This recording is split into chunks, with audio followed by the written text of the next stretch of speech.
Shalom, my friends. Welcome to Weekly Parsha with Yehuda Yisrael. This week's Parsha is Parsha Tetzaveh. And just to start out, basically what we're going on here is kind of the continuation of what's going on in the Mishkan, right? The traveling tabernacle. And more instruction given specifically mainly to Aaron and his sons. And this is to be an everlasting statute for their generation from the children of Israel, right? So this is showing the importance of the Levitical priesthood in the future. And obviously we don't do these things today because the Levitical priests aren't here with us, with the temple standing. But we still know who the Levitical priests are today, because if you meet Jews with the last name of Cohen, there's Ashkenazim, Sephardim, Mizrahim. They all share Levitical descendants, right, among us. And the most commonly known is people with the last name of Cohen, which of course refers to priest, which is usually denoting somebody with patrilineal genetic links back to Aaron himself.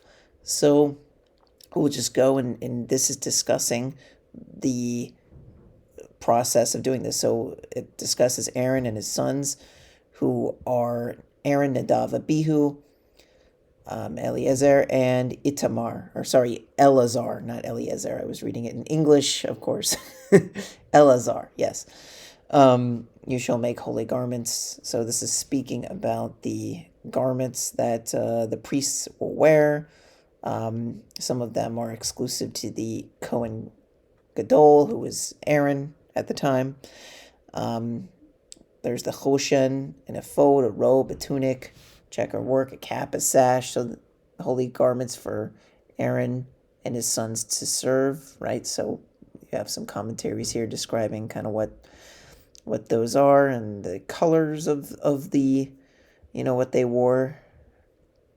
Blue, purple, crimson, wool, linen, an ephod of gold, blue and purple and crimson wool. So you can kind of get a visual idea of what that is. The work of a master weaver. Interesting, right? So, yeah, some of these commentaries talk about more in detail with that. They'll have two connected shoulder straps at both ends, and it shall be entirely connected. There's diagrams, and, you've probably seen pictures of what this looks like. More colors, and here's some interesting part. It talks about the two show stones that engrave upon their names upon the sons of Israel. 6 of the names on one stone and 6 of the remaining 6 on the other. So this according to their births. So this is referring to Reuben, of course, the 12 tribes, Shimon, Levi, Judah, Dan, Naphtali on the one side, and then on the second side you have Gad, Asher, Issachar, Zebulun, and Joseph and Benjamin. Spelled in full, it says Binyamin because there's a certain, sometimes it just says Yamin, so yeah, so specific. It's interesting to see the, I guess this is the oral Torah that gives us that understanding. It doesn't say which 6 go on which side, right? So we would only know this from, oral tradition. So interesting. So then you have, or at least as far as I know, I could be wrong. I don't know if somebody can show me in the don't quote me on that, but if anyone wants to, do the research and see if we can find in the scriptures in the Hebrew Bible where it says whose names are on which side, that would be interesting. So similar to the work of the engraver gems, so then you just have, the names that are described there. Wait, does it say specifically here? Oh, it doesn't. Oh, it just says according to their births. Okay, fine. I guess. Okay, fine. I get it now that it's saying according to their births, so you know their birth order, and I guess you could know who's on which side. So, fine. Okay, I take that back. You shall put the 2 stones upon the shoulder straps and the ephod as the stones in remembrance of the sons of Israel. And Aaron shall carry their names before the Lord on his 2 shoulders as remembrance. What we do see here, though, is that it's difficult to know kind of I don't know. I guess it's it's interesting, right? It's interesting, this little tidbit of Binyamin, how the name is specifically spelled. One thing that's interesting too is how it says 6 and 6 on the other, but you also don't have, the tribe of Ephraim, right? Sometimes Ephraim is there, and sometimes Manasseh is there. Sometimes Levi is taken out, right? Where it would just be, maybe you would take Levi out and then you would put the, Ephraim and Manasseh. Sometimes you have that happen. So I guess you could argue the oral tradition could be necessary for that. I don't know. Maybe that's a stretch. Either way, we have certainly other passages we can use to demonstrate the oral tradition's relevance and importance. So then you have the gold being made, you have the chains of gold and the manor cables, you have the choshen, which is the breastplate, master weaver, you have the stones, you have the different types of stones that are associated with the different, I guess, with the different tribes. Very, very interesting. So, yeah, the stones shall be for the names of the sons of Israel, the 12 corresponding to their names, similar to the engravings of a seal. Yeah, okay. I mean, I guess you could argue the same thing that I said earlier about the 12 names there to some degree. I mean, look, a lot of this stuff is very hard to replicate if you don't have an oral tradition. I think that's pretty clear that, as much detail as this gives, we're going to need to understand this somehow, beyond just what is written here, because as detailed as it is, I don't know. It would be hard to replicate today. So, golden rings, more fastening it, just explaining the logistics of how to wear. And it says, they shall carry the names of the sons of Israel in the choshen judgment over his heart when he enters the holy, as a remembrance of the Lord before all times. Then you have the famous Urim and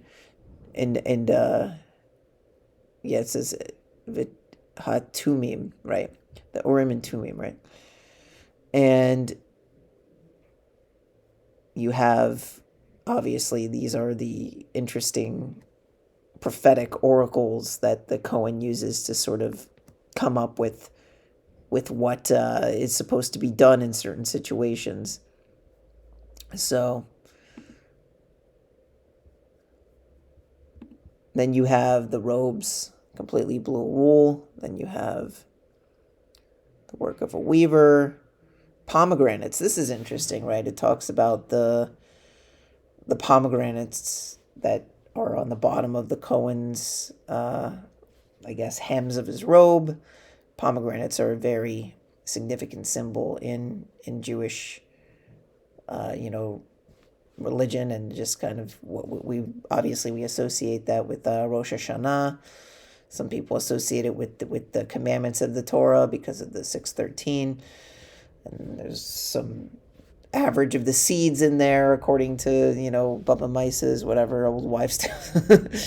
But yeah, just giving different descriptions of the clothing. And it says it shall be on Aaron's forehead. It says that he will wear, and he shall bear the iniquity of the holy things that the children of Israel sanctify. Oh, Aaron shall bear the iniquity of the holy things. Okay, so we see that somebody apart from the future Messiah is able to bear the iniquity, which is interesting. So once again, proving the point that Israel is inclusive of the message of Isaiah 53 concerning the servant. It's not just the Messiah. It, other people are able to bear iniquity of others. So this is an interesting situation to demonstrate that. So then you have the linen tunic, linen cap, the sash of embroidery, like tunics and sashes. And you have more of the explanation of the clothing. Big day Kohanim. I had a friend who, when he was becoming he was converting to Judaism, and they were learning about the big day Kohanim, and he thought it meant it was the big day for the Kohen. Big day for the Kohen. No, it refers to clothing in Hebrew if you're not familiar with what the word means. So, yeah. It shall be worn by Aaron and his sons to enter the tent of meeting when they approach the altar to serve the holy, and they will not bear, so that they will not bear iniquity and die. It shall be a perpetual statute for him and his descendants after him. Perpetual statute. The Levitical priesthood will be restored back to its former glory, of course, in the days of the Messiah, as it says in Malachi chapter 3. Malachi. So then it has describing sacrifices of a young bull and the rams, and talking about the unleavened bread and the unleavened loaf mixed with oil. Make them out, place them in a basket, 2 rams. So just speaking about more duties of the Kohen, taking anointing oil. There's that word Mashiach, which is like Mashiach, which is where we get this idea of Umash. It says Umashachta, which refers to anointing, which is the word for Mashiach. I was just having a discussion with Christians on my YouTube page where they're claiming that Daniel 9, because it says the word Mashiach in Daniel 9:26, that can only refer to the Messiah, son of David. Clearly not, because the word is used here to refer to the anointing of a Levitical priest. So why are we using this generic word to refer to something that clearly is never used in that way, the way that Christians want it to be understood? Anyway, moving on. That's really the only way that I can, see Christians using this. I mean, of course, when it has to do with priests and atonement, they'll just, jump on the blood, and they'll, say, oh, the blood. We'll get to Leviticus soon enough, and we'll be able to tackle that. But spoiler alert, there's more than one way to receive forgiveness of sins, even according to the Torah, right? I mean, it's very easy to show you in the prophets, but in the Torah you have very explicit examples of ways to deal with sin that are not exclusively involving, sacrifice and blood, as opposed to what Christians would tell you. So now it's talking about specific sacrifices, getting into pretty explicit detail. I don't know if you want me to go into detail about that. Dissections of animals and sacrifices. Good stuff. And then you have more of these explicit details on how to do these sacrifices, and very detailed descriptions. Then you have loaves of bread and all this more ritualistic, sacrificial description. And you have the waving, where I get this idea of waving, which is an interesting practice that I don't really know how to replicate today, but I guess we'll find out when the Messiah comes and the temple is rebuilt and Levitical priests are brought back to their former glory, as it says in Malachi chapter 3, verses 1 through 4. Then it's talking about the perpetual allotment for Israel and the offerings, the garments, they'll be exalted, and the 7-day convocation. I think this was a unique ceremony that took place. It says they'll eat the things which atonement has been effected in order to invest with full authority to sanctify them. A stranger shall not eat them because they are a sacred thing. So it's very specific to, certain sacrifices that only Kohanim are able to eat. Yeah. So 7 days they're going to perform this for this inauguration of the Mishkan, and basically sort of like training for their, when they get to the point where, it says 7 days they'll perform the atonement upon the altar and sanctify it. Henceforth the altar shall be a holy of holies. Whatever touches the altar shall be holy. So that's the most holy place.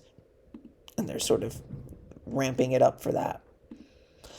So, and then it describes the what you shall offer on the altar, lambs in their first year, 2 a day continually. So this is a daily offering, the two offerings that are given.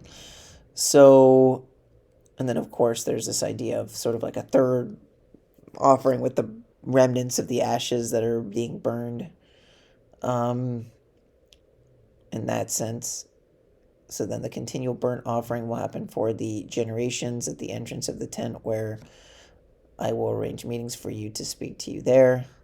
So this is speaking about meetings, the tent of meeting, as we call it. Yeah. V'kidashti et ohel moed, right? And then it talks about the altar, the mizbeach. I will dwell with the children of Israel. There you go. And then it's speaking more about the sacrifice, just the idea of sacrifices again. Yeah. There's not much more to discuss in this Parsha. Just a lot of descriptions about... so it ends speaking about the idea of the blood of the sin of the offering of atonements, right?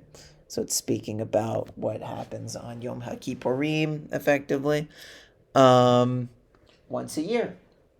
So, yeah, look, we know how Christians like to take this out of context, to say that we need blood in order to receive atonement.